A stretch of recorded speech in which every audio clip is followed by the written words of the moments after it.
La princesse Arléane et le premier jour d'école. Le soleil d'automne se levait doucement sur Biarmande. Dans les jardins du palais, la rosée brillait comme des perles fines, et les oiseaux chantaient une mélodie joyeuse. Ce jour-là n'était pas comme les autres, c'était le premier jour de la rentrée scolaire pour la princesse Arléane. Âgée de 7 ans, la petite princesse sentait son cœur battre à la fois d'excitation et d'inquiétude. Elle avait préparé, la veille, son cartable décoré d'étoiles et de rubans, rempli de cahiers aux couvertures colorées. Sa grande sœur Rose l'avait aidée à choisir une robe légère au ton bleu ciel, pour que tu ressembles à un rayon du matin, lui avait-elle dit en souriant. « Et si je ne me fais pas d'amis ?» demanda Arléane en serrant son doudou, une petite licorne blanche contre elle.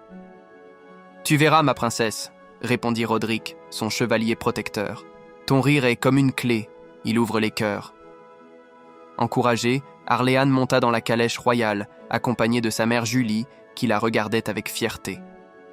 Le trajet vers l'école traversait les ruelles de Biarmande, bordées de maisons aux toits colorés. Les enfants du peuple, eux aussi en chemin, saluaient la princesse d'un geste joyeux. L'école de Biarmande ressemblait à un château miniature, avec des vitraux en forme de fleurs et une grande cour pavée. La cloche sonna, claire et douce, comme une invitation à la découverte.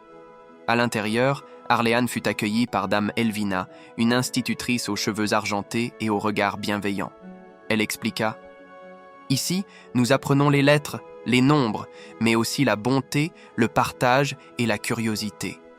Chaque élève a une place unique dans cette classe, comme une étoile dans le ciel. » Arléane s'assit timidement à côté d'un petit garçon qui semblait tout aussi inquiet qu'elle.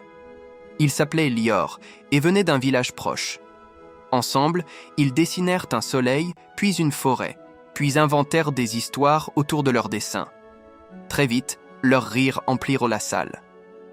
Dans la cour, à la récréation, Arléane proposa un jeu. Courir jusqu'au grand chêne et inventer un vœu en le touchant. Tous les enfants la suivirent, et les rires se mêlèrent au bruissement des feuilles. Même les plus timides se sentirent à l'aise. Le soir, en rentrant au palais, Arléane raconta sa journée à ses frères Atoutou et Arsenic, ainsi qu'à Rose. « J'avais peur au début, mais j'ai découvert que l'école est comme une aventure.